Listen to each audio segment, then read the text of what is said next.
I am very delighted to see such a big audience here in Addis this evening. And I'm so happy to have been introduced by two very prominent African ladies here. It shows the women power of Africa.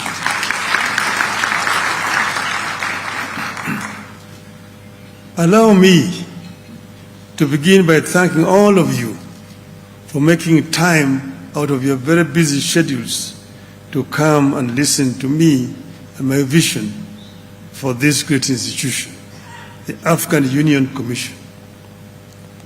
I do not take your presence here for granted. I know that you have other things that you have prepared to do today, but you chose to come and be with us. I know some of you may know me as a politician, but allow me to introduce myself to you today. My name, as has been said, is Raila Amolo Odinga. I'm an African by way of Kenya, although my ancestors came from a place called Bahr el Ghazal in southern Sudan.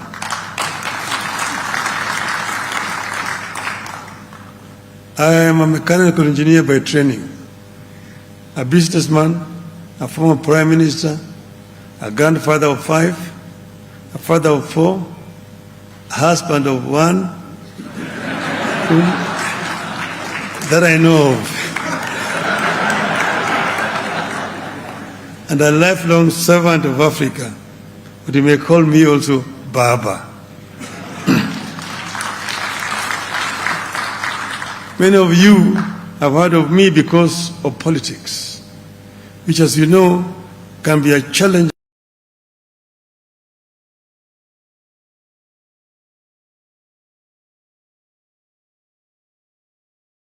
Steadfast and uncompromising in my belief about our African unity. I was born into the spirit of Pan-Africanism as the son of a pioneering leader, Jaramogi Odinga, and under his tutelage and guidance, I was exposed to the rich tapestry of Africa of exceptional leaders. I have witnessed both the continent's greatest aspirations and its most challenging trials.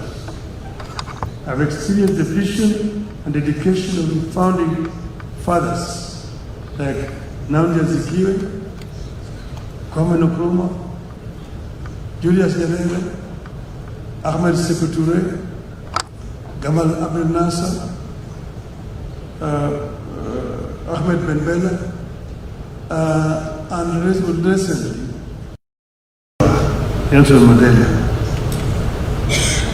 I have also lived through the collapse of that grand vision, and have an occasion to watch as the world rapidly transformed, while back at home, we are developing at a slower rate. Thankfully, the vision of the modern AU as we know it was brought back to life by Presidents Thabo Mbeki, Olusegun Obasanjo, Abdoulaye Wade, and Abdulaziz Bouteflika. We thank them for their contributions. Indeed, Africa has given all of us the tools to succeed, which is why I'm determined to give back to Africa. And we're meeting here today in Addis Ababa. Addis Ababa is not the head seat of OAU or of AU by accident. This is the cradle of mankind. By contemporary knowledge of science, the oldest species of humanoids living around this region here, from Ethiopia down to Kenya. So here, you are back home. And they say that Adam was the first human being who was an African.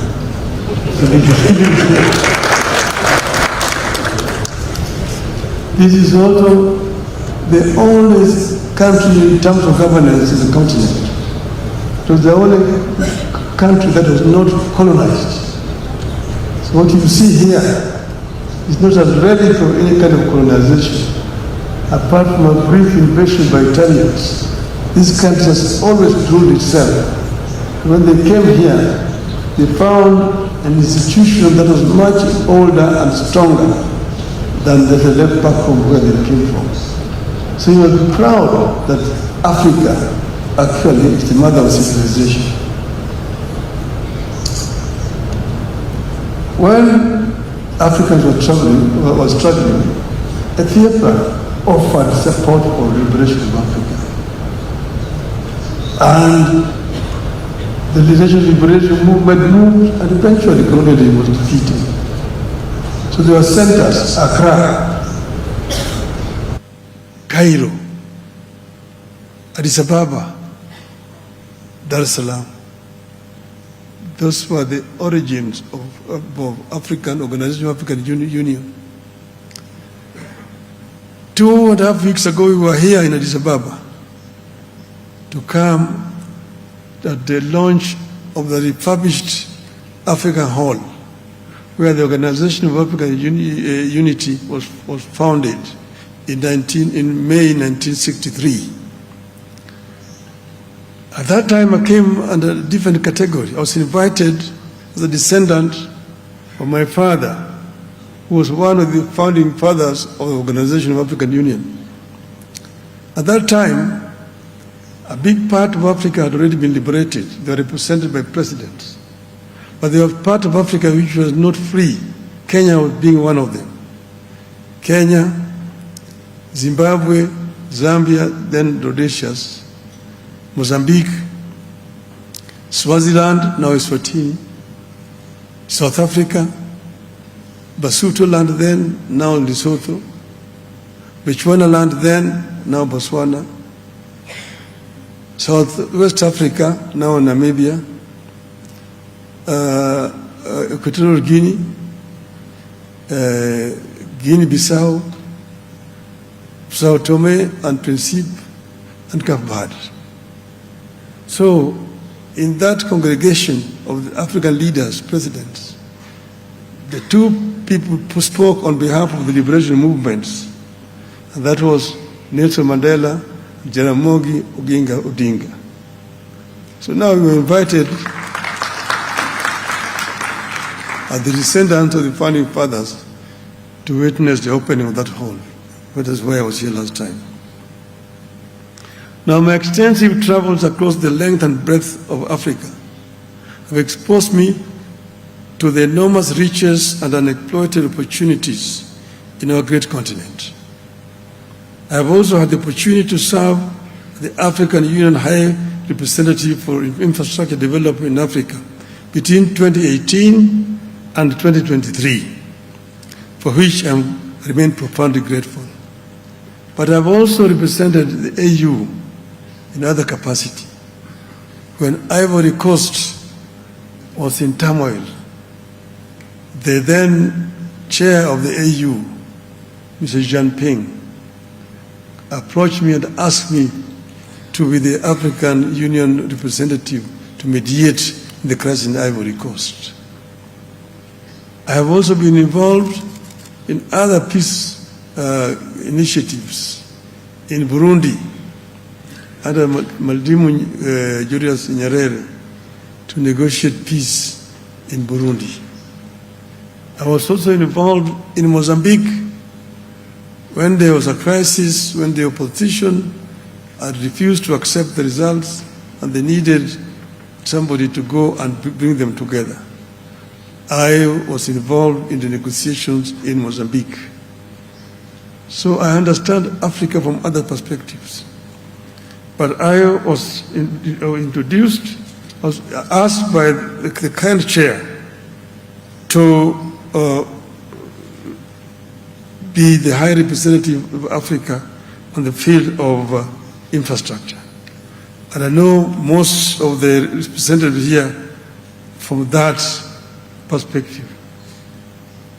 This position gave me the opportunity to further appreciate Africa's myriad infrastructural and associated challenges. Here, we were dealing with several infrastructure across the continent. We were dealing with trans-African highways, because Africa has got a elaborate program, PIDA, Program for Infrastructure Development in Africa, with presidential champions for all these infrastructure projects. But there are several challenges that are being faced. That position gave me the inside story of what needs to be sorted out in the African Union. We were dealing with trans-African highways, the Cape to Cairo, the Tunis to the Cape, the Dakar through Bamako, Khartoum to Djibouti, the Dakar to Lagos, Lagos to Mombasa. Then you have the trans-African high-speed railway networks from Beira in Mozambique through Zambia, DRC to Lobito in Angola, and then down to Walvis Bay in Namibia. Then you have the trans-African high-speed railway, again from Lagos through the western coast all the way to Cairo. Then you have the LAPSET, the Lamu Port, South Sudan and Ethiopia corridor, which we later on revised to move the railway line from the port of Lamu in Kenya through South Sudan, the Central African Republic, Cameroon port of Kribi, to create a land bridge that links the Atlantic and Indian Ocean and opening up the interior of the continent to transport and trade. These were major challenges. Then we are dealing also with energy. Africa is the richest continent in as far as green energy potential is concerned. The green energy, the solar, the sun is here from January to December. Then if you've got geothermal potential in the Rift Valley, then you've got wind potential around the continent. You've got the hydro potentials in the continent. These are the areas. In the Inga Dam in Congo, you can generate over 100 gigawatts of power. And then you can use that to supply energy across the continent and lower the cost of energy in the continent. You have got the Southern African Power Pool, you've got the Eastern African Power Pool, the Central African Power Pool, the West African Power Pool, and the North. And you can interconnect these power pools and bring down the cost of energy to what is acceptable universally. In some places in the continent, like if you go to the Gambia, the cost of electricity is 38 US cents per unit. What can you do with that? In some places, it is 4 US cents per unit. So if you want to be able to process the raw materials that are available in abundance on the continent, you must address the issue of energy acceptability in our continent. And that was one of the issues we dealt with. The issue of high-speed connectivity, fiber optics, was another one, to connect all the African capitals so that communication can become much easier and faster and give our people access to the internet. Then the open skies was another issue. Open skies to bring down the cost of air transport on the continent. Africa is huge, and the infrastructure down on the roads and highways and railways are not fully developed. But you've got the skies, which are free. You don't need to construct anything.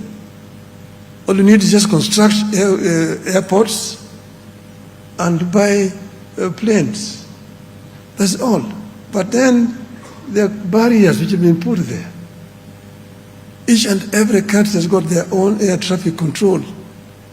And to fly the airspace, you have to get a permission and you have to pay. And this makes the air transport so expensive in Africa, where the air transport is mostly needed.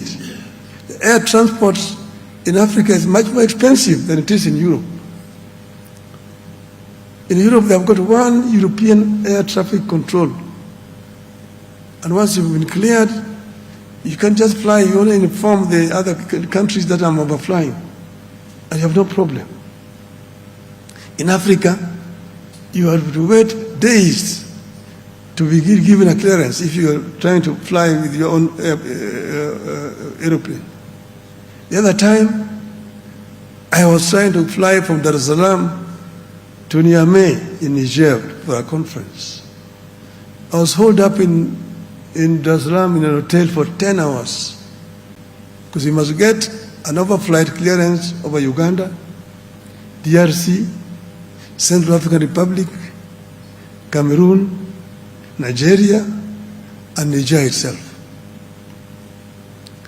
At that time, I was going for the funeral of the president of Namibia.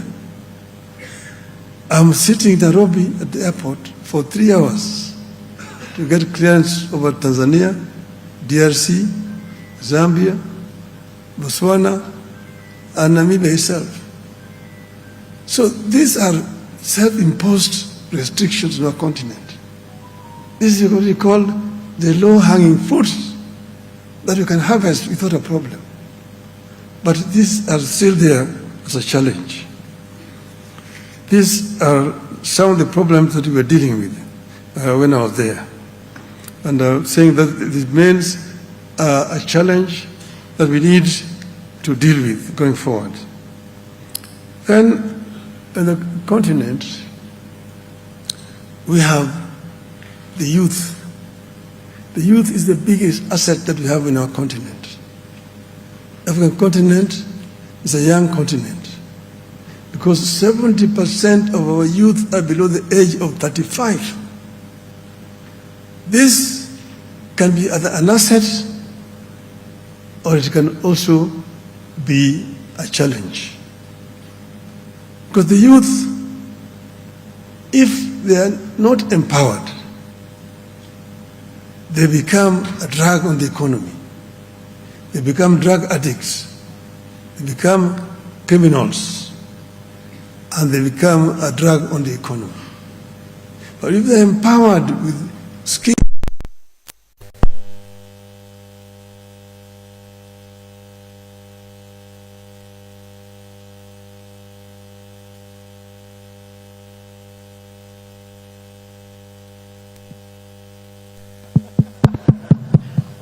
it should be back now. Thank you. Thank you. So, our youth are the biggest resource that we have in the continent.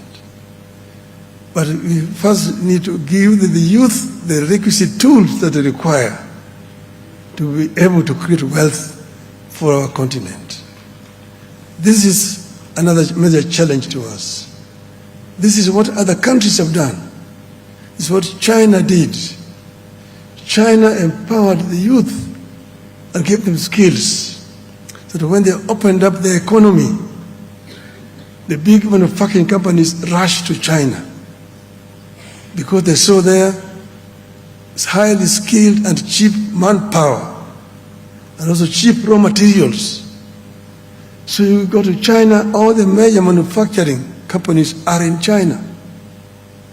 The automobile, Mercedes is there, BMW is there, Volkswagen is there, Peugeot is there, Citroën, Volvo, Ford, Toyota, Nissan, Hyundai, all of them are in China. In Germany, they tell me it is cheaper to manufacture a Mercedes-Benz in China and ship it back to Germany than the one manufactured in Stuttgart, Germany. That enabled China to move 600 million people from poverty to middle income status. So China is today no longer the cheapest destination because most of the people have become more affluent. A gap is left down there underneath which Africa can fill. Because China has the cheap raw materials, but those raw materials are made with original raw materials from Africa. They have cheap industrial materials. They have got steel, they have got copper, they have got aluminium. But all those are made with raw materials coming from Africa. So if you can do the value addition on the continent, then you don't need to, people don't need to go to China. Those industries will come to Africa, and Africa will become the next factory of the world. This is one of the things that I have in mind.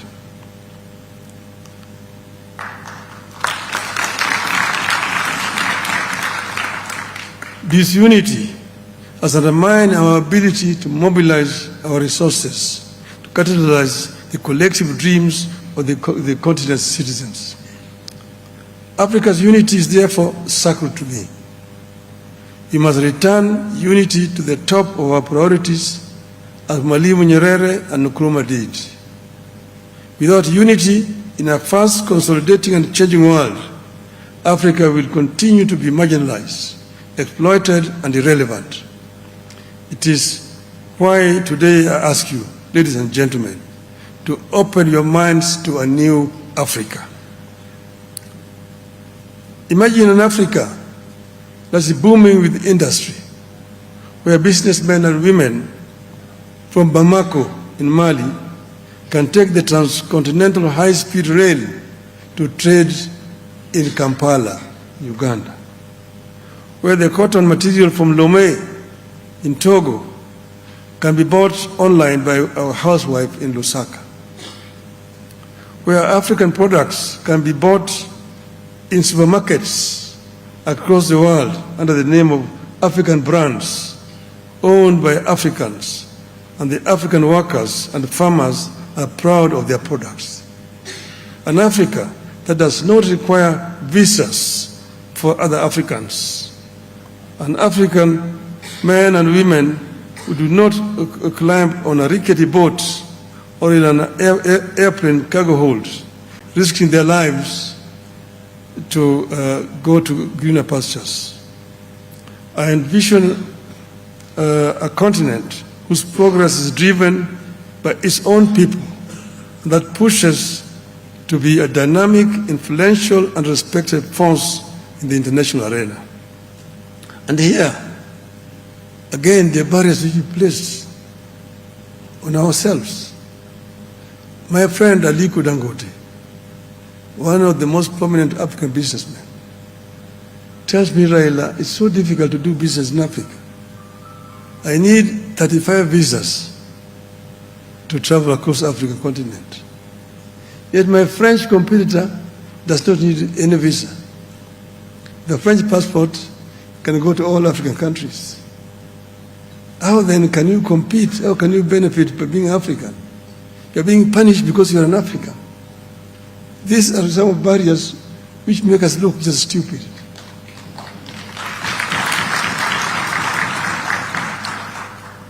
In Europe, when I was living there, traveling in Europe was very difficult. You had to have a visa. When I was traveling from Germany to Britain on a train, I needed a visa to transit through Belgium or Holland, 2 visas. And if you did not have that visa, they put you back on the train back to where you came from. Today, you don't need a visa in Europe. The Schengen visa, you can go to any country in Europe. You only get, if you're traveling by road, you only get to know that you've crossed the border by seeing the different registration numbers. And so Europe has become a village. Why can you not do that in Africa? I intend to see that we introduce Africa, the AU visas, like the Schengen visa.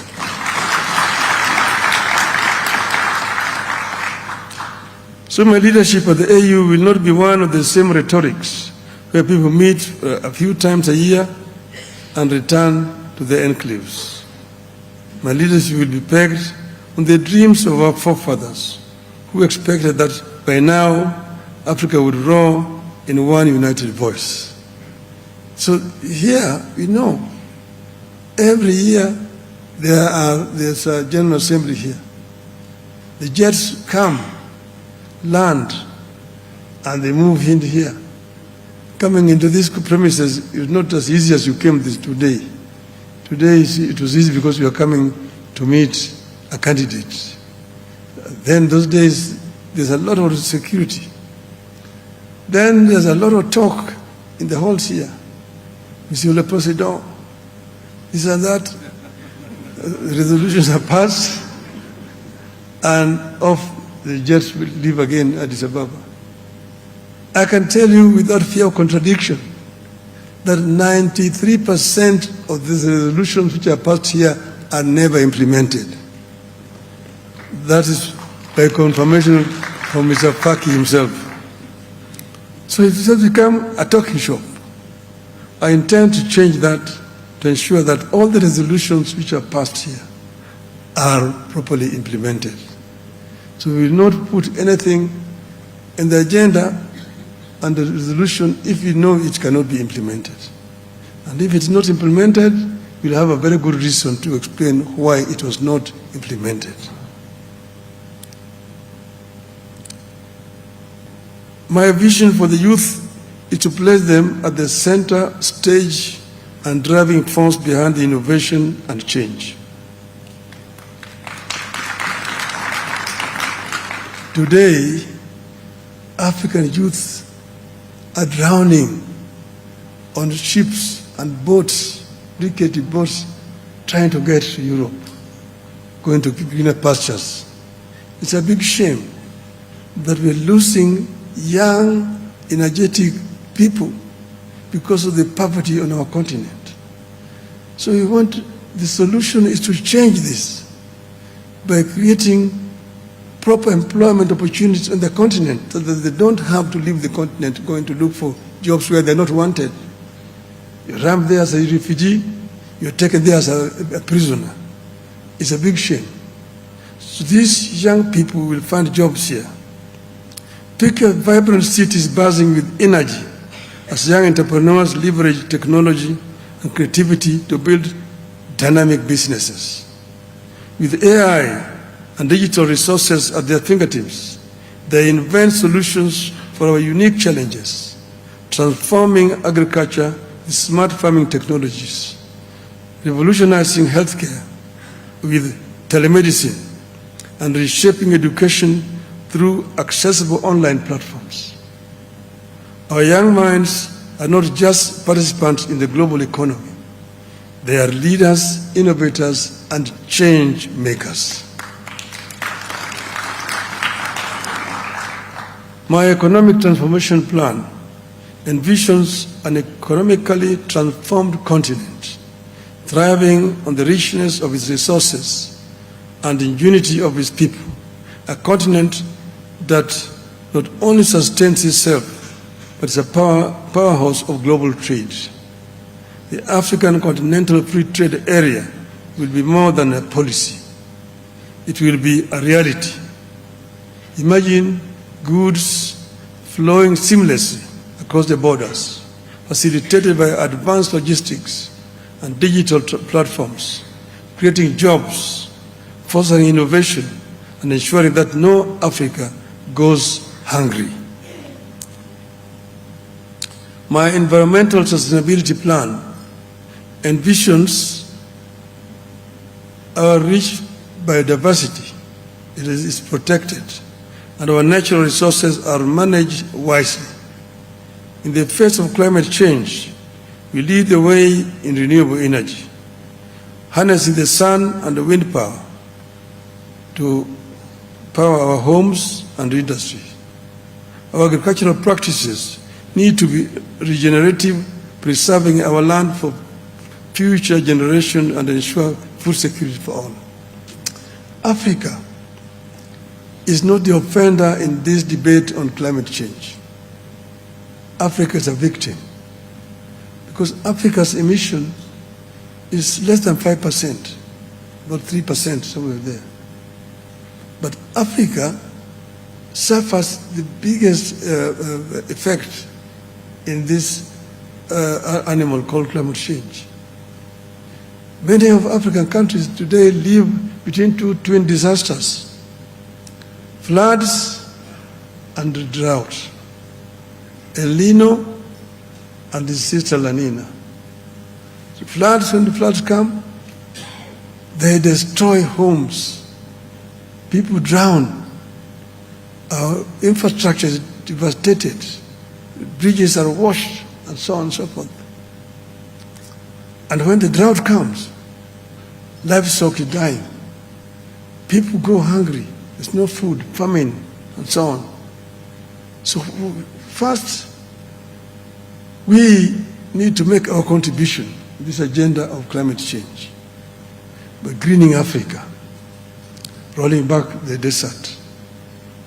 But we are also the biggest arable land available today on the planet Earth. So we make use of what we have on the continent. But in the negotiations for compensation, if we go as Benin, as Cape Verde, as Egypt, as Senegal, as Kenya, they just look at you. I have been in those COPs. I was in COP 15, I was in COP 16, I was there in Copenhagen, I was in Cancun, Mexico. I've been in a number of those COPs. I was in Sharm el-Sheikh. Now I'm not going to Baku next week. It's Baku, and next year it is in Brazil. But it's a talk show. People talk and they keep on pushing you. They make promises of billions, but when it comes to contributions, nothing is happening. But if Africa negotiated as Africa, it would be a different matter altogether. But if you go as individual countries, you will keep on being pushed left, right, and center. And that's why we must have one agenda on this issue, climate change, and say this is what it is, these are our terms. Gender equality and inclusion. In this ideal Africa, gender equality is not just an aspiration, it is a reality. Women and girls are empowered, need to be empowered to pursue their dreams, leading in every sector, from technology and politics to education and business. African woman has made a lot of contribution in history. African woman is the breadwinner in most of African societies.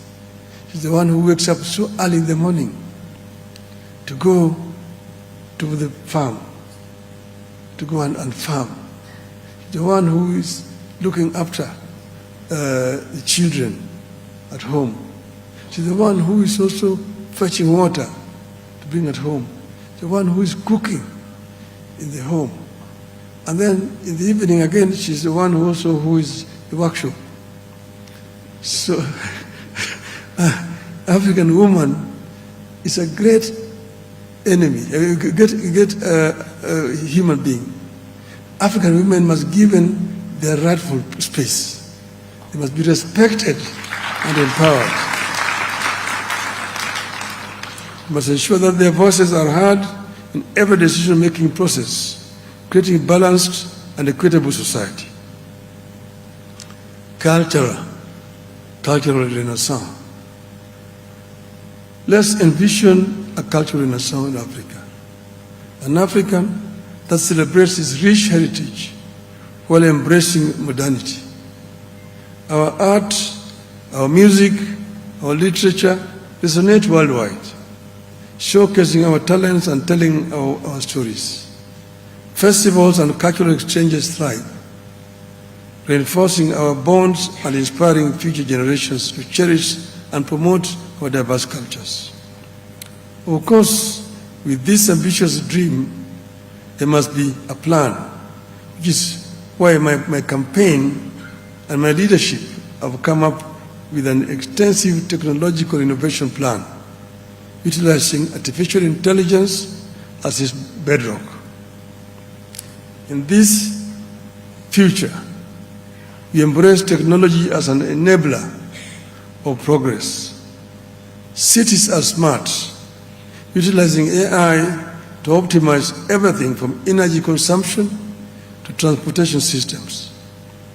Education is accessible to all, with digital classrooms that open doors to knowledge regardless of location. Our health systems are strengthened through telehealth and AI diagnostics, ensuring that every individual receives quality care. But fundamentally, my rallying call is the leadership of Africa, that we join hands and make sure that no African is left offline. Every African should be online. And now let me conclude. A call to action. Today I invite each one of you to imagine this Africa, a continent bursting with potential and brimming with possibilities. As I present my candidacy for the position of chairmanship of the African Union Commission, I'm committed to turning this vision into reality. But I cannot do it alone. It will take all of us, leaders, innovators, and every citizen working collaboratively to dismantle barriers, foster unity, and pursue excellence.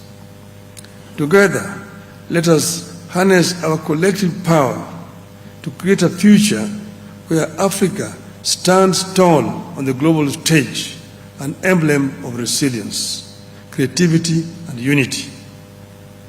Let us embark on this journey towards a brighter and more prosperous Africa.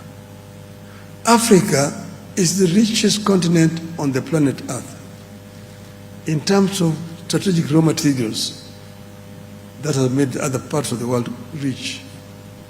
The paradox is that the richest in terms of resources is also the poorest in terms of living conditions of these people. This is what we need to change so that African people can be rich people. We have been blaming others in the past, but the time for blame game is gone. Now is the time to act as Africans, and we take our destiny in our own hands, and we work collaboratively to uplift the living conditions of African people. There are those people who do not believe that Africa can develop. So they are what they call Afro-pessimists. Afro-pessimists are those who think Africa is a lost cause. But the Afro-pessimists, like myself, are those who believe in the ability of the African people to develop Africa. Africa will not be developed by foreigners coming to Africa. The foreigners will come to invest, not to develop, but to make money. But ultimately, Africa will be developed with the brains and energies of the African people. And that's why you've seen the story I tell of the African lion. That African lion is a very resilient animal. And here the African lion is giving a message to the Asian tiger. The African lion is As you know, in Africa, the lion is a revered animal. The Cameroonian soccer team is called the Indomitable Lions. The Senegalese soccer team is called the Lions of Teranga. The Moroccan national team is called the Atlas Lions. And in East Africa, we call the lion Simba, mfalme wa msitu. That the lion is the king of the jungle. When it roars, the other animals listen. So the African lion is giving a message to the Asian tiger. That you, the Asian tiger, you danced alone on the stage for far too long. I was asleep in the jungles of the Congo. But now I'm awake. I'm surrounded by the mighty mountains of Kilimanjaro and Kenya to the east, the Atlas Mountains to the west, the rivers, the Niger, the Zambezi, the Limpopo, the mighty Congo, the Nile, and I'm sitting on African oil, African gold, African bauxite, African copper ore, African iron ore, African diamonds. And I now have the knowledge and ability to turn all this wealth into prosperity and to liberate my people and make them rich and powerful and claim the 21st century as an African century. End of the message of the African lion to the Asian tiger. Thank you very much.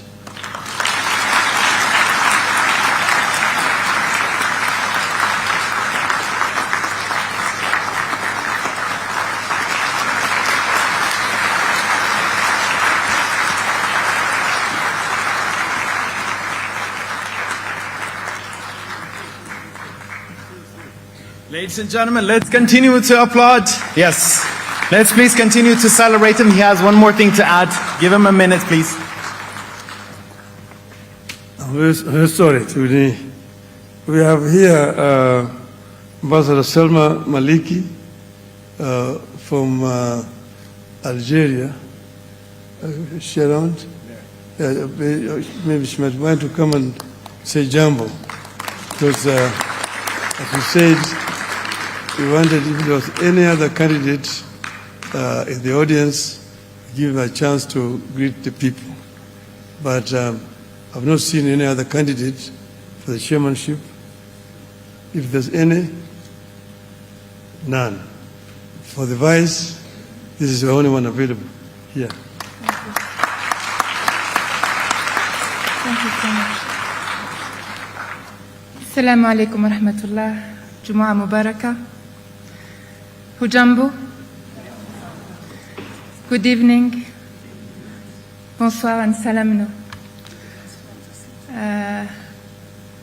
I consider myself very lucky because I'm here with you this evening, and I would like to say that I am grateful to Mheshimiwa Prime Cabinet Secretary and to the Right Honorable Raila Odinga, former Prime Minister Raila Odinga, for this opportunity.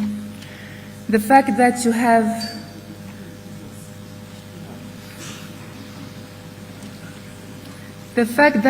both of you have had the generosity to invite today all the candidates, and I happen to be one, for the position of DCP, while we are gathered today and this evening for the launch here in Addis Ababa of the campaign of Honorable Right Honorable Prime Minister Raila Odinga for the position of Chairperson of the African Union Commission, shows how healthy the spirit of Kenya is. So I think that needs to be applauded. I did not prepare a speech. I did not prepare a presentation, but I will just say that the inspiring vision that has been exposed today to us makes echo to the vision I'm offering to guide my action if I'm honored to be elected as Deputy Chairperson of the African Union Commission. And this vision is, you might know by today because, of course, I am campaigning, but I think that it echoes really what we've heard tonight, and it says, and I firmly believe that I will bring in new energy and healthier management to the African Union Commission to unleash the potential of the Africa we want, and I would say of the Africa we deserve. And this is, I think, what Right Honorable Raila Odinga wanted to pass as a main message this evening. So I wouldn't like to take much of this opportunity just to present myself. I am Salma Malika Haddadi. I'm the ambassador designate to Ethiopia and the permanent representative designate to the African Union and UNECA.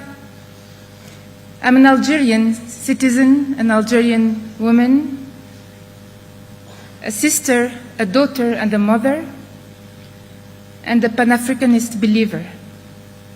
I'm the daughter of a country that 70 years ago has led a legendary revolution for liberation, for emancipation. So I think that is enough for you to judge what is my DNA as a diplomat and as a lawyer, as a colleague, but also as a member of a team. And this is what it is all about.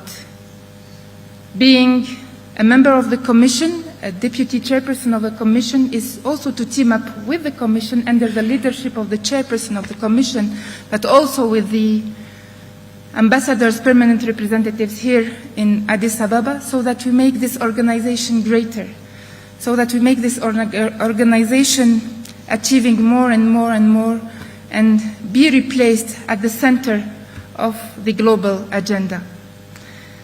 Of course, I can go on and on to describe my vision, but I would not stand between you and the generosity of our hosts for this reception, just to say that I am really ready to serve, and my motto is the one that the Algerian founding father has said in 1963 during the first meeting, the first session of the then OAU, which is, let us all agree to die a little or even completely, so the African unity may not be a vain word.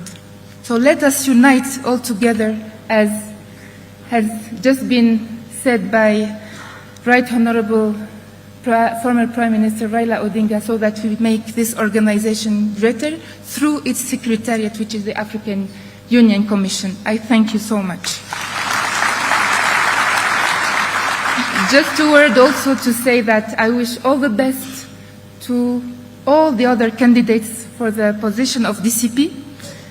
May the best win, inshallah, for the best of our organization, and of course the best for the chairmanship of this organization. Thank you so much.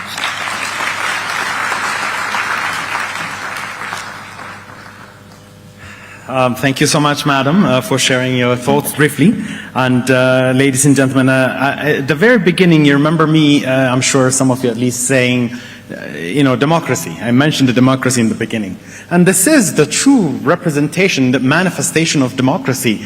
The Honorable Raila Odinga inviting someone else who is actually running for the same seat. And I think this is really, truly honorable. Can you please celebrate him with a round of applause? That is the kind of democracy I'm sure he's bringing into the African Union. And I was thinking if there are any other candidates in the House, we wanted to just check. He made sure he mentioned them, but in case, once again. No? Okay, great. So, thank you so much, the Right Honourable Raila Odinga, for unveiling your vision and priorities, the Kenyan candidate of the African Union Commission chairperson, and I am sure you will all agree with me if I said his visions are outstanding. Would you like to join me in celebrating his visions? Thank you so much for that in-depth as well as wide-reaching and crystal clear message you have shared with us, sir. And of course, very humorous as well. It was very interesting, some of the things you said. Now, ladies and gentlemen, bear with us as we will take you through very brief messages, starting with a video message, and then we'll get to the cake and the dinner and a lot of celebration. So, without further ado, please join me in welcoming a video message of His Excellency Dr. Ibrahim Mayaki, the immediate former CEO of the African Union Development Agency, NEPAD, and the former Prime Minister of Niger, endorsing the Right Honorable Raila Odinga for Chairman of the African Union Commission, and then Ambassador Orena will come back to introduce the other speakers. Please play the video. Thank you. I would like to say a few words regarding Prime Minister Raila Odinga. I came to know him closely in various opportunities, but more specifically when I was head of NEPAD and he had been nominated High Representative of the African Union for infrastructure. And what really struck me was a combination of technical talent and political talent. We did a lot of things regarding the design of projects, regarding the implementation processes, and he was a man who gets his hands on the nitty-gritty and the complexity. And this is quite unusual to have this combination of technical talent and political talent. And that really impressed me a lot.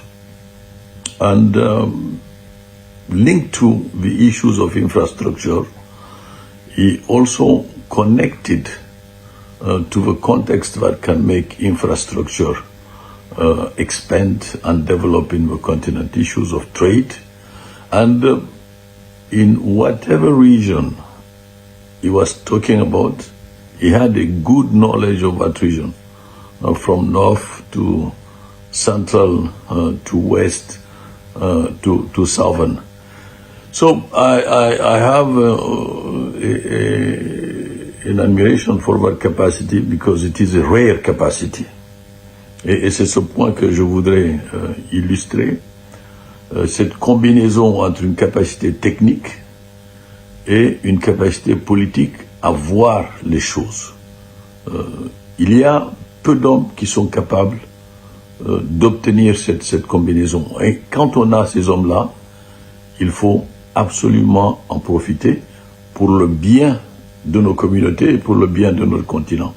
Et c'est pour cela que je tenais à faire ce témoignage. I thank you very much.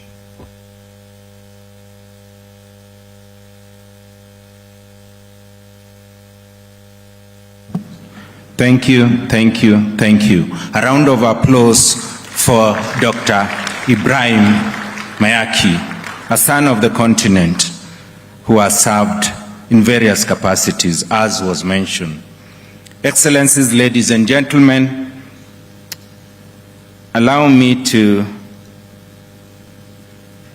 recognize in our midst all the ambassadors and permanent representatives to the African Union.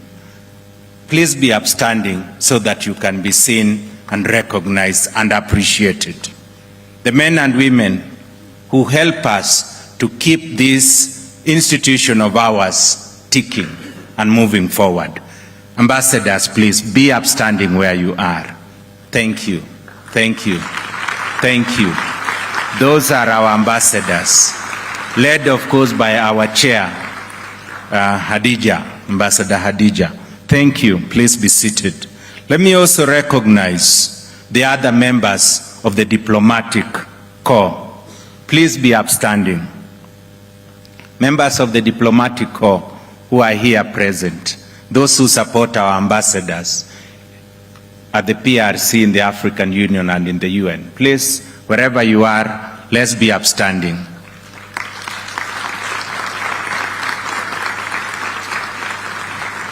Thank you. Thank you. We recognize the important work that you do.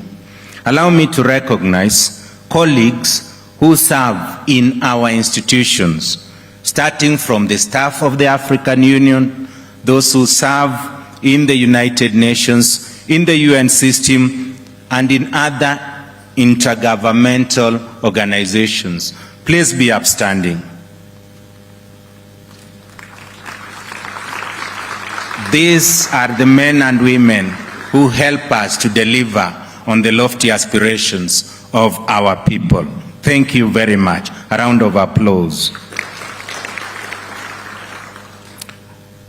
Excellencies, as I head towards the end of this session, allow me to say that in all our countries, our African, beautiful African countries, the people of Africa, those that we want the AU to connect with, do exercise their right and elect representatives to carry out the functions of governance on their behalf.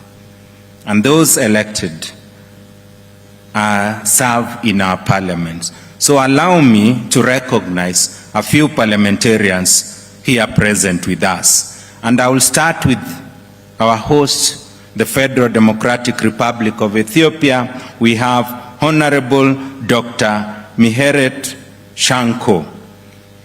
He is a government whip, he is a state minister, and he serves in the Ethiopian parliament. Please be upstanding so that we can appreciate you. Thank you. Let me also recognize in our presence a number of parliamentarians, young parliamentarians, who are led by their chairman, Honorable Kimani Kuria. Kimani Kuria, please come to the stage. And as he makes it to the stage, I would like to invite the following members of parliament to the stage. Imanga Wamunyima from Zambia. Honorable Ina Hengari from Namibia.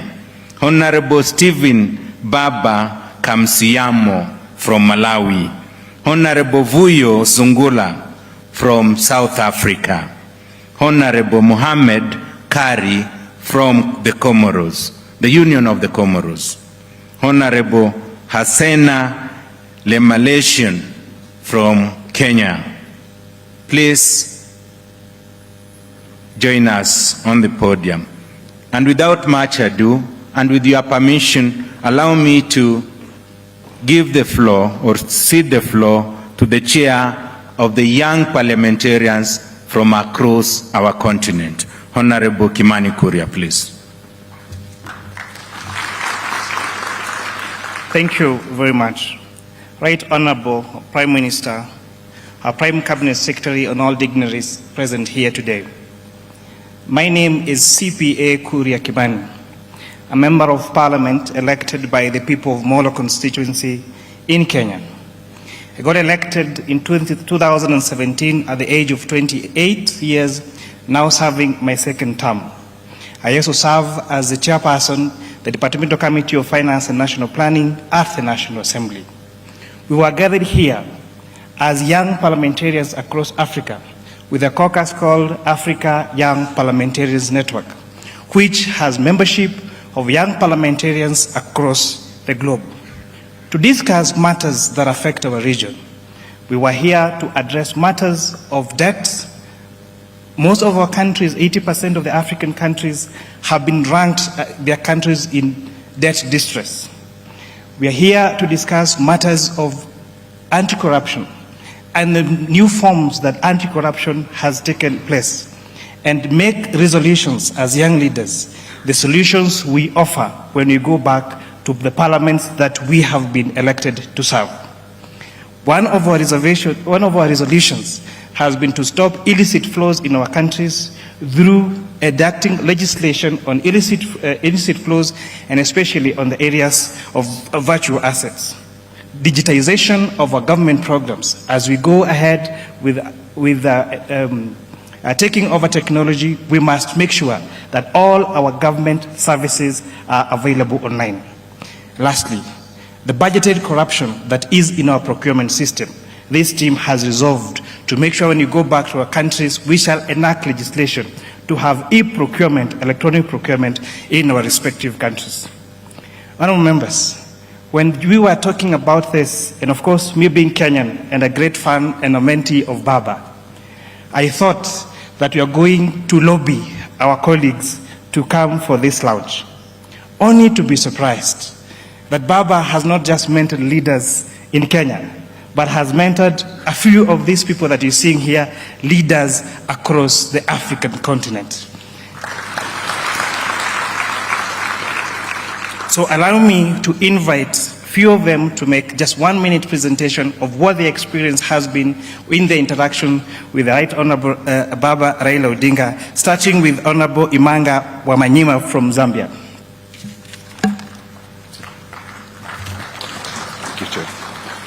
Good evening, Your Excellencies. As I'd like to ride on the protocols that have been established. As earlier introduced, I am Imanga Wamanyima, Jr., Member of Parliament in the Republic of Zambia for a constituency called Nalolo. I was elected when I was 29. I'm the youngest Member of Parliament in that National Assembly, and I serve on the Public Accounts Committee, and I'm the Secretary General of the Youth Parliamentary Caucus. When we stood here, when we arrived here, it was a very ecstatic moment. And when I sat there to hear Baba talk about Africa, it's like a living library from Cape to Cairo. And the agenda of the youth being part of his core message could only fortify the reason why we met here in Addis Ababa as young parliamentarians.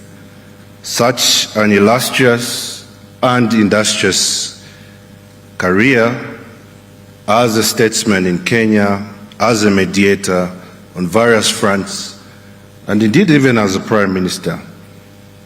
His purpose in contributing to the African continent only could resonate with the journey of our President Hakainde Hichilema.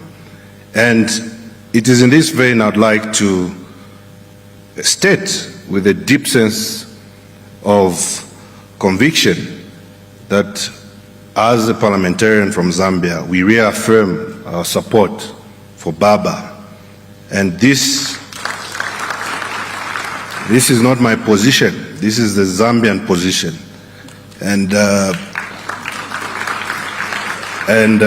We are really inspired, and we look forward to his success in the election in February.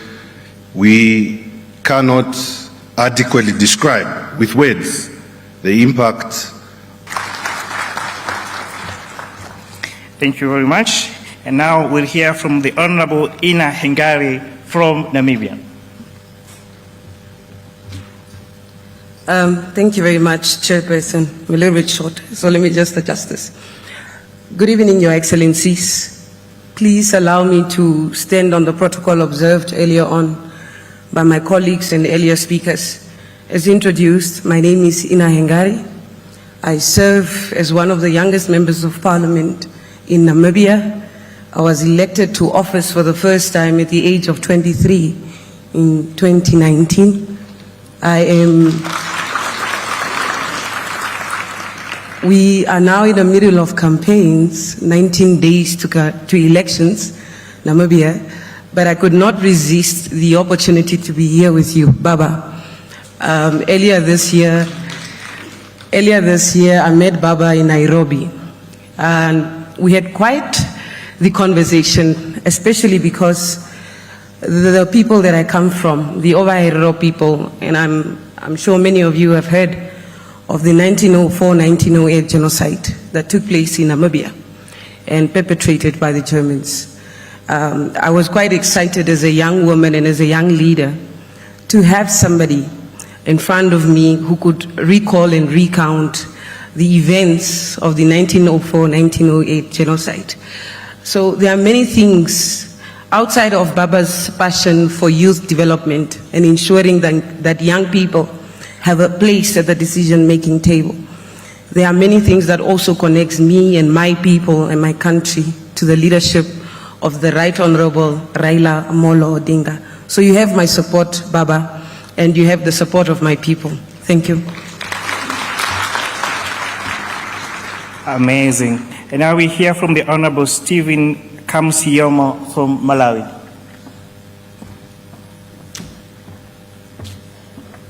Good evening, Your Excellencies.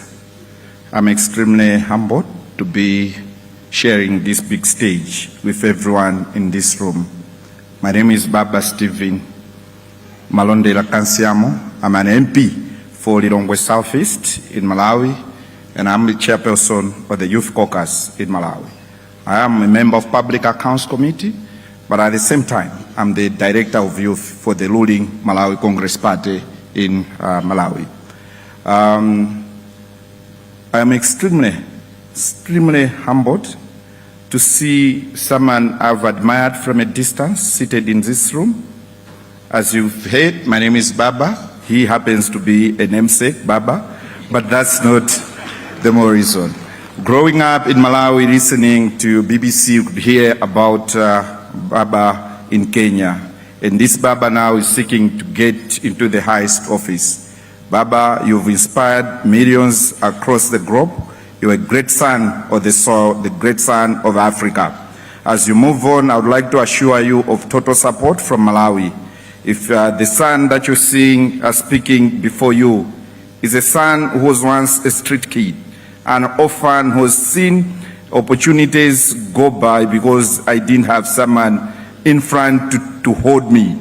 But through the grace of God, we managed to save and work hard up until we got elected. I got elected in 2019 at the age of 37. But as a son of a poor man, as a street kid who has listened through the ranks and graduate of the University of Malawi, currently I'm studying Masters in Anti-Corruption with IACA in Australia. I would like, as you take into the new role, to think of the street kids who are out there, to think of the neglected Africans who are out there, to think of the future, and the future belongs to people like us, the people who've never had a name. We have millions of the youth out there who are looking forward to your expertise and your dedication to duty to uplift their lives and to change the narrative that Africa has had. We now can have hope in a son who has always believed in peace, that the son who has always believed in unity in diversity is taking the central stage. Be assured of our support from Malawi and be assured of working with you as you take the desired mantle for the sake of the mother Africa. Thank you so much.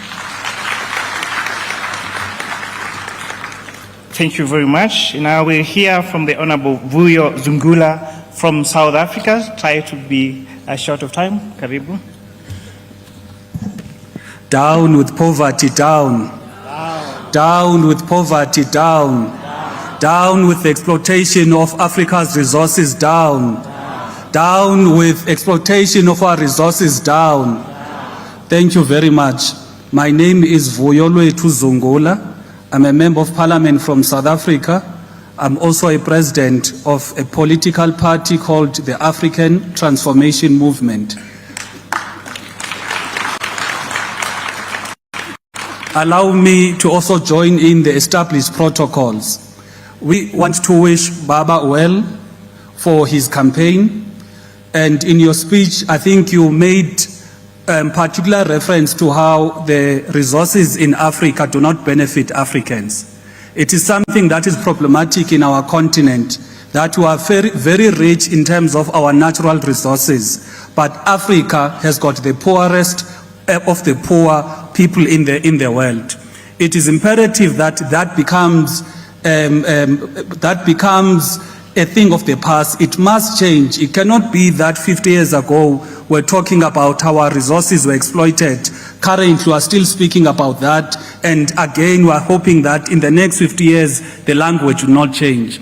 The second thing is that we need to build strong institutions. Institutions that will resolve the conflict in the continent. Institutions that will take the continent forward.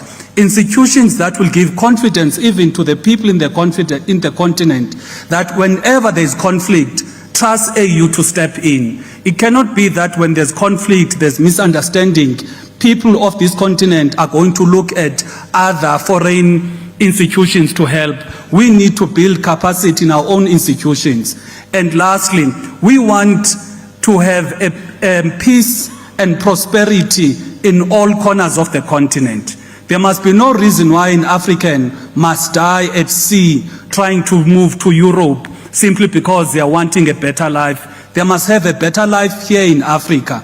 We want to wish you well, Baba, and we hope that at the end of the day, Africa will win, because that is what brings us together. I thank you.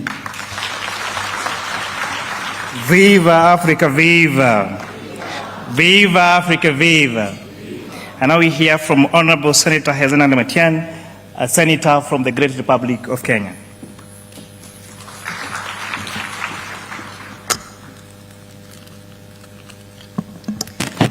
With all protocol observed, good evening, ladies and gentlemen. I am Senator Hezena Lematian from Kenya, famously referred as to Baba's daughter, Baba's lastborn. But I want to request Baba that I should not be the lastborn, that he continues to mentor and empower young people. So I want to retire from the lastborn position. I stand before you as a young senator in the Republic of Kenya, courtesy of His Excellency Right Honorable Raila Odinga's mentorship. I am from a very marginalized minority community in the northern part of Kenya. And as you all know, that an African woman, especially a young African woman going for any political seat is equivalent to swimming with sharks.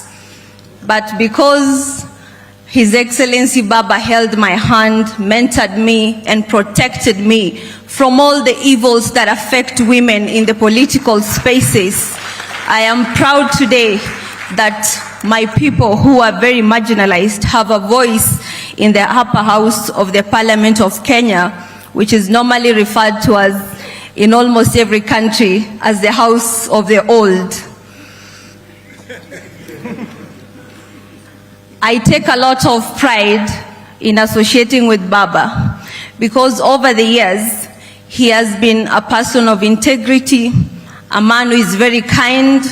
He has never segregated Kenyans based on tribes, based on social class, and that is why when we have demonstrations against our economy in Kenya, Baba is always the leader. When Kenyans demand for their rights, they always associate it with Baba, even the recent Gen Z protest, even when Baba is not involved. But I strongly believe that is because he has inspired a generation of Pan-African, young, strong Pan-Africans across the entire continent. And that has been made very clear today during our meeting with the African Young Parliamentarians Union Network, with the UNODC and AFRODAD, speaking on corruption and the fiscal policies in Africa, where we tackled a lot of problems and reasons why corruption is flourishing and metamorphosing each single day in Africa. But we realized that everything emanates from leadership. Because corruption does not swim, corruption does not have legs, corruption is the main cancer that is affecting our continent, and corruption does not see. It uses a medium called citizens of our respective nations. And in Africa we say, a fish rots from the head. That tells you we need a renaissance of African leadership, and I am very much proud to donate my Baba to the whole continent for everybody to enjoy and feel proud of what Baba stands for.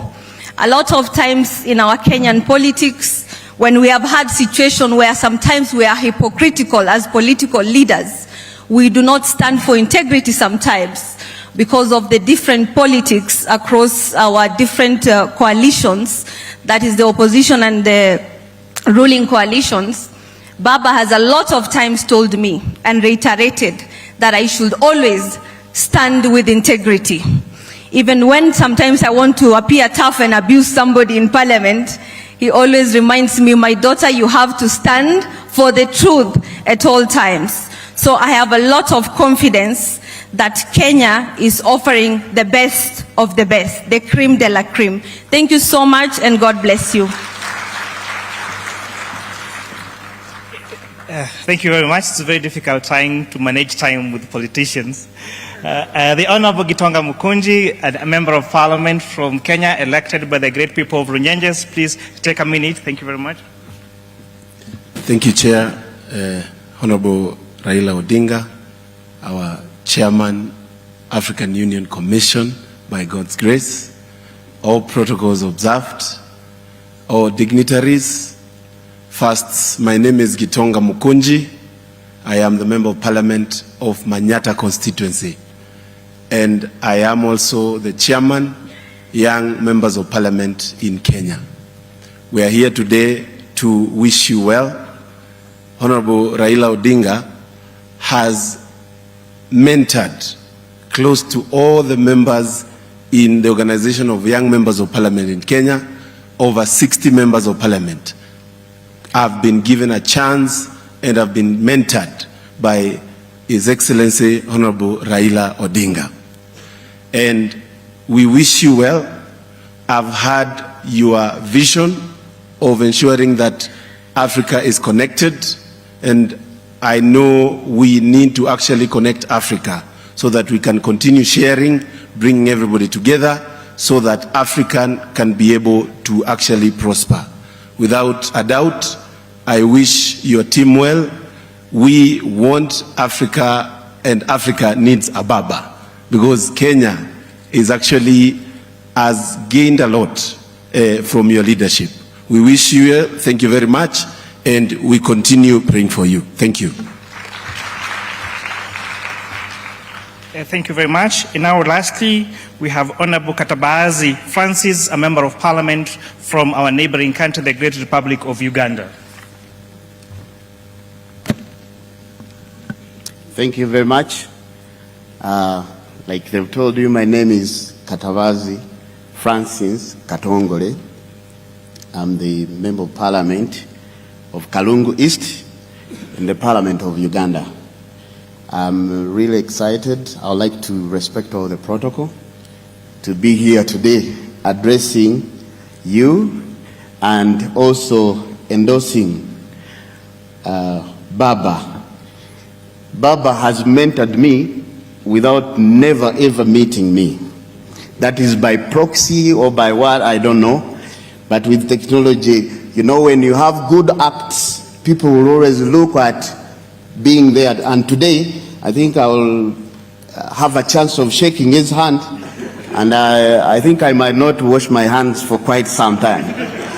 Because of the great work he's done, Kenya is almost my second home. I've been there my hustling days, and I remember very well the time when Kenya had some turmoil after he stood so many times losing in the controversial way, but afterwards accepting. You know, that means he's a statesman, because statesmen, they look at the next generation. It is only politicians who look at the next elections. There is a time the late President Kibaki won him the second time. By the way, I was one of your supporters, but by proxy still, because I don't vote from Kenya. But when you lost, I was very disappointed. But then later, you agreed and worked together, I think in the capacity of Prime Minister and also Minister of Roads and and Infrastructure. And there is no time Kenya has ever had good leadership like that time when two people who are like opponents came together to work for the good of the country, other than fighting. Of course, it's also my prayer that that comes to my country, but because with me, I belong to the opposition. I'm a member of National Unity Platform and I support Bobby Wine.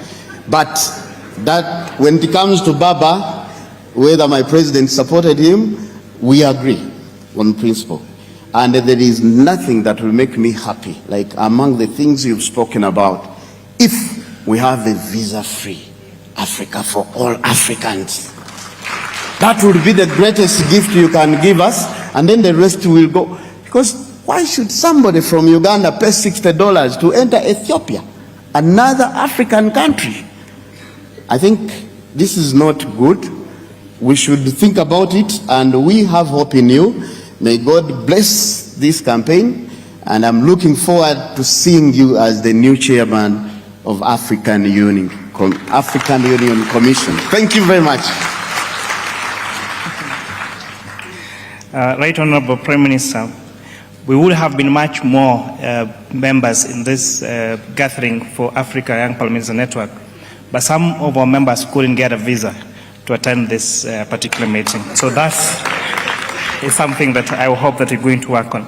So, ladies and gentlemen, please also, we have Honorable Amira Saber from Egypt. Please stand up wherever you are. She's going to the airport, yes.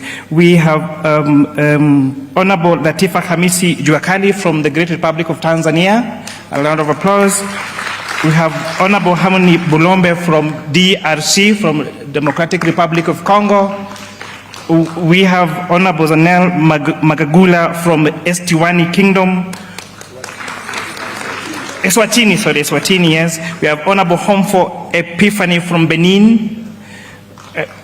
We have Honorable Abibo Desaleu Daktari from Ethiopia. We have Honorable Abratim Bata, PhD from Ethiopia. We have Honorable Bethlehem Laki from Ethiopia. Honorable Kemal Hashi from Ethiopia. Honorable Arare Masisa from Ethiopia. Honorable Bahambula Prince Bertrand from Congo Brazzaville. And we have the minister who had been introduced earlier. Right Honorable Raila Odinga, as a young people of Africa, we admire your charisma. We admire your memory. We admire you as a body of language. We admire your clarity of our presence. And you have no doubt of your vision for the future of Africa. That is why we support you. As I wind up, ladies and gentlemen, I also take this time to condemn, and hopefully that we shall all in our respective countries condemn the femicides that have been happening across the country. We've seen young women being butchered, and we must stand firm and end this femicide against our mothers, against our sisters, against our wives. There is no reason why anybody should kill a woman. Whether she cheats on you, whether she leaves you, whatever she does, there is no reason why they should be battered. Even murderers have a chance to be heard in a court of law. Let us stop the murdering of our sisters, our mothers, and our wives. Thank you, and God bless you.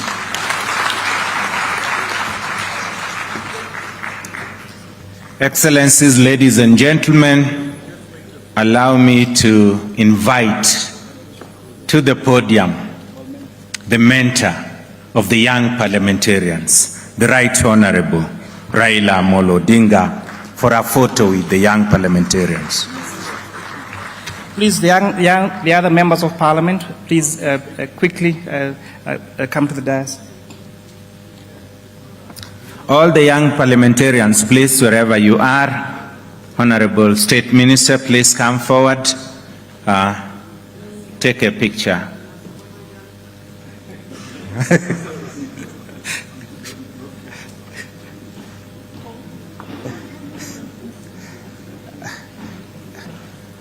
After we take this one, I think we could do with the commissioner very quickly.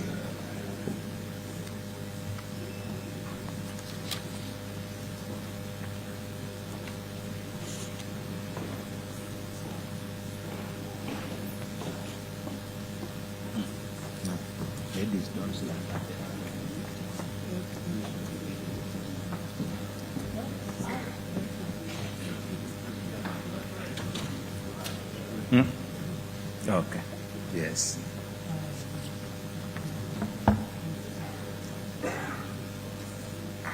Okay. Are we ready, please?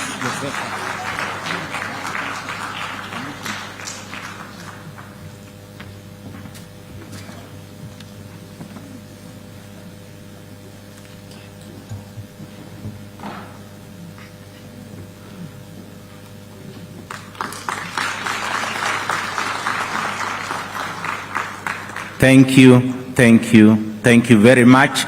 Those assisting with the cutting of the cake, those who are assisting us with the cutting of the cake, please, it's that time.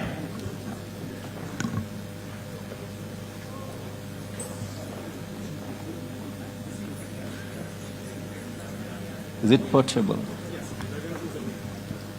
Okay, yes. Let's bring the cake here.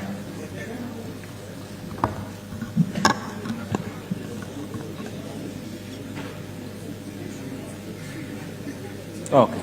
I'm told the cake is set for there, so I would request the Right Honorable Raila Odinga, I would request the entire table here. This table, please. Let's move to the cut caking place. Yes, please.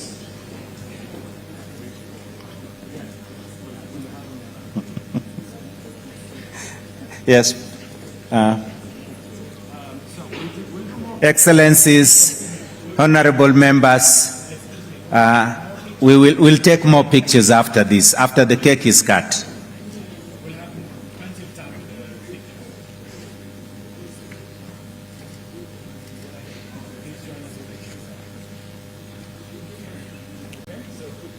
Hadija.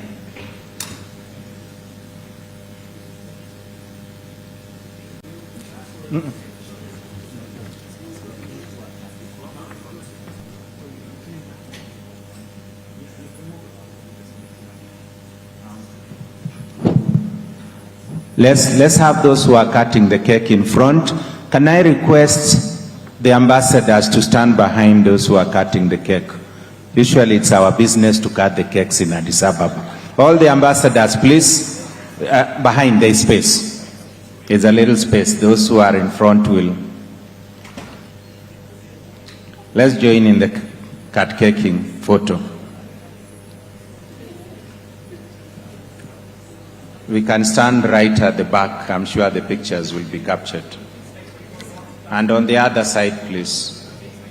Let's have all the ambassadors, please. It's one big family. Baba's family. Yes. Yes.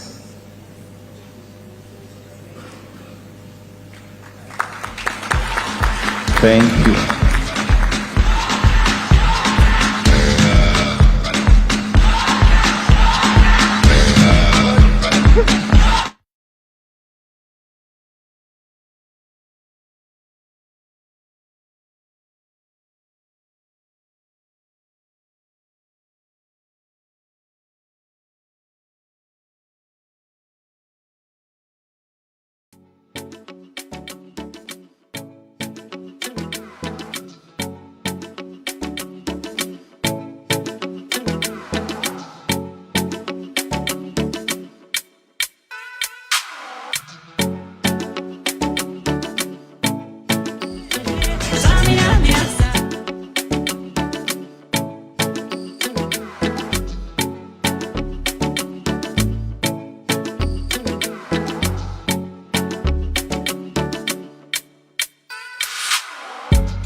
joining? Mr. Ambassador? Jambo bana, habari gani? Nzuri sana. Thank you, thank you, thank you, thank you. Colleagues, excellencies, ladies and gentlemen, as we are upstanding, please lift up your glasses. We want to do a toast. We want to do a toast. Let's lift our glasses wherever we are. Everybody pick your glasses, refill your glasses. We're going to do a very quick toast. So we're going to go to Raila Odinga, right? Yes. At the count of 1, 2, 3. Everyone, please. To Raila Odinga. Okay. To Raila Odinga. We didn't hear you. Let's do it again. 1, 2, 3. To Raila Odinga. Yay! Congratulations, everyone. Ladies and gentlemen, thank you so much.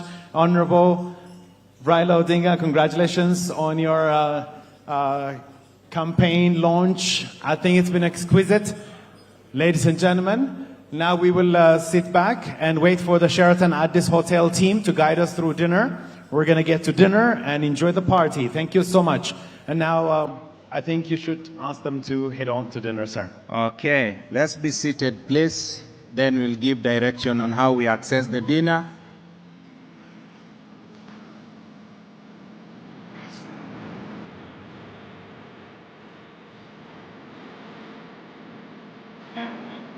Makaribishwa Kenya yetu, hakuna matata.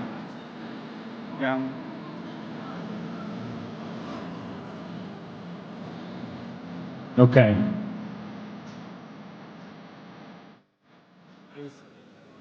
Excellencies, ladies and gentlemen, allow me to invite the high table, this table right at the center here, where the candidate is, to go and serve.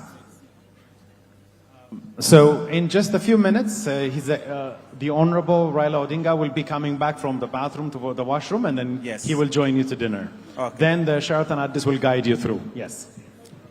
Let them.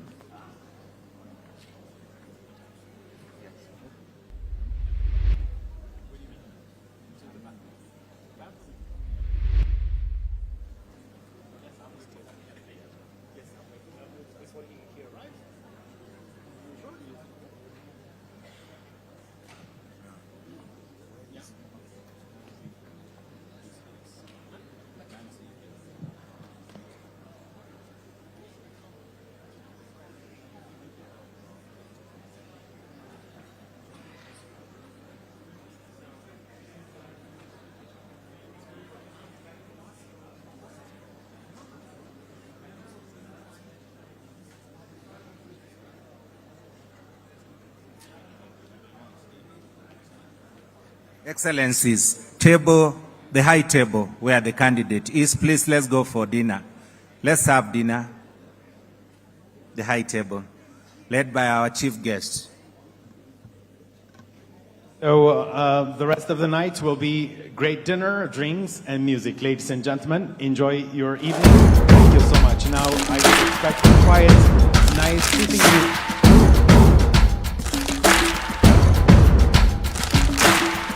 I have traveled the length and breadth of this beautiful continent, and I have seen the faces of Africa's future.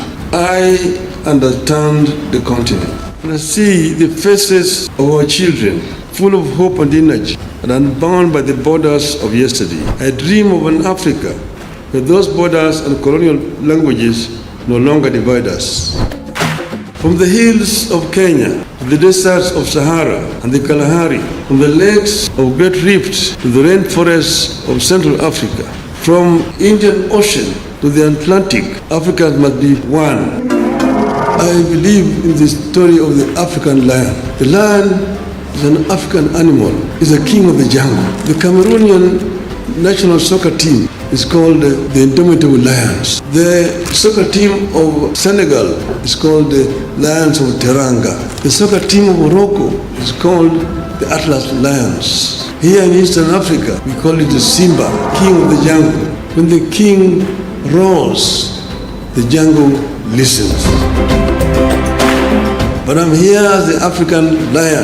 I've been asleep in the jungles of the Congo, but now I'm awake and I'm sitting on African gold, African oil, African diamonds, African iron and copper ores. And I have the ability to transform all these materials that I have into wealth for the benefit of my people. I'm ready to serve. My heart is ready and my hands are steady, and with your support, I shall get the opportunity to be of service to Africa, the cradle of mankind. I am made in Eastern Africa for Africa.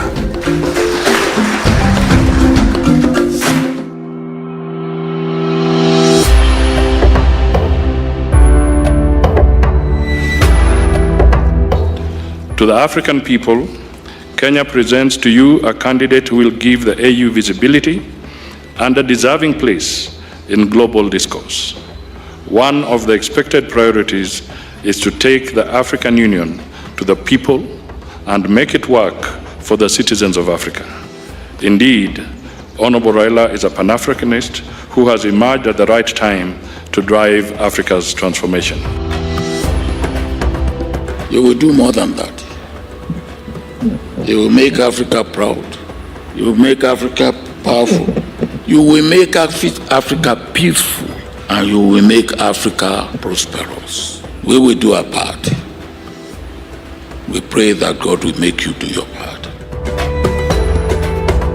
We are gathered here as Pan-Africanists to endorse the candidature of Right Honorable Raila Odinga to bid for the African Union chairperson. As a chairman of the East Africa community, I strongly appeal to the region to rally behind Right Honorable Odinga. Adopt him as the region's candidate. Let us talk to our friends across the continent so that Right Honorable Odinga can be the next chairperson of the African Union.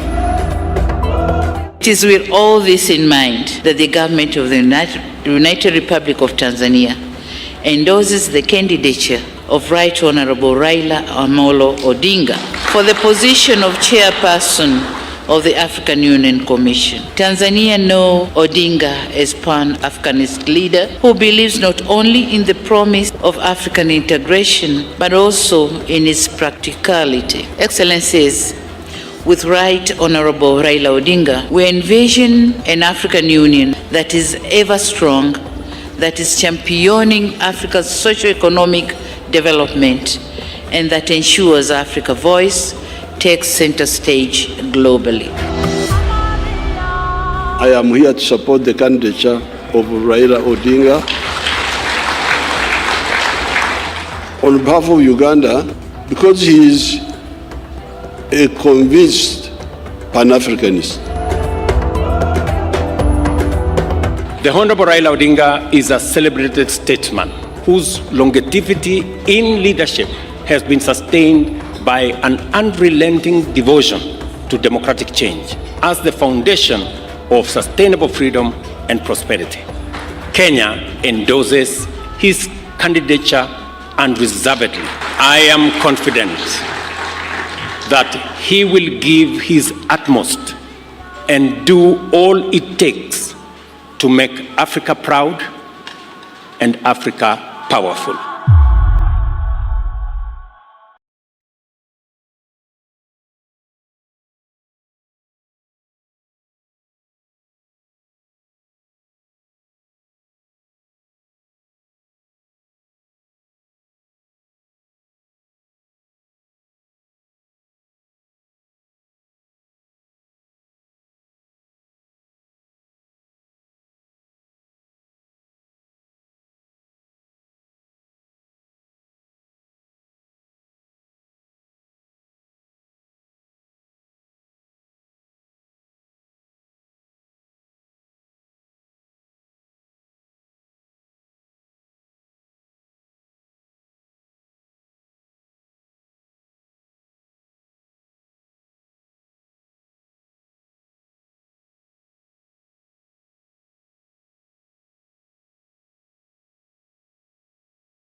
a man of the people, a mobilizer par excellence, a nationalist, patriot to the core, selfless leader, a peacemaker, and a lifelong Pan-Africanist. Kenya's former cabinet minister and Prime Minister. Mimi Raila Amolo Odinga. The first African Union High Representative for Infrastructure Development from 2018 to 2023. Raila Amolo Odinga, with his profound leadership experience and diplomatic skills, demonstrates a keen understanding of Africa's challenges, embodies geopolitical awareness, and represents historical precedents through his commitment to consultative processes. His philosophy and experience make him the ideal candidate for the role of African Union Commission chairperson. His deep-rooted sense of African identity and commitment to Pan-Africanism are at the core of his political philosophy. His key focus and commitment are to harness Africa's rich and vast human and natural resources to command the global influence it rightfully warrants. He is an ardent champion of African unity, intra-African trade and integration. The Right Honorable Raila Odinga is a visionary, transformative and action-oriented leader who has consistently demonstrated admirable leadership qualities that will provide impetus in the actualization of Africa's priorities. This has been demonstrated through resource mobilization for the implementation of key infrastructure projects under the Programme for Infrastructure Development in Africa. As a global statesman, he has represented Kenya across the continent and the continent across the world. He has been a peace mediator and election observer, illustrating expertise and experience to serve internationally as an effective advocate for Africa. In his tenure as Prime Minister of Kenya, he oversaw the national budget and implementation of fiscal policies that enhanced transparency and efficiency in public spending. He introduced performance contracting in the government, significantly improving public service delivery. Honorable Raila Odinga's leadership roles have consistently involved managing and leading diverse teams across different cultural and political contexts. As AU High Representative for Infrastructure Development, he led a team of advisors from various African countries, fostering a collaborative environment that leveraged cultural and political diversities. He has a proven track record of championing the voices of the underprivileged, building consensus among stakeholders from diverse backgrounds, and ensuring that policies and projects reflect the collective aspirations of the African peoples. The Right Honorable Raila Odinga is committed to harnessing Africa's youth's potential and has championed the adoption of technology in various capacities throughout his career. His role at the African Union involved promoting the integration of digital solutions in infrastructure projects such as the Continental High-Speed Train and Smart City initiatives.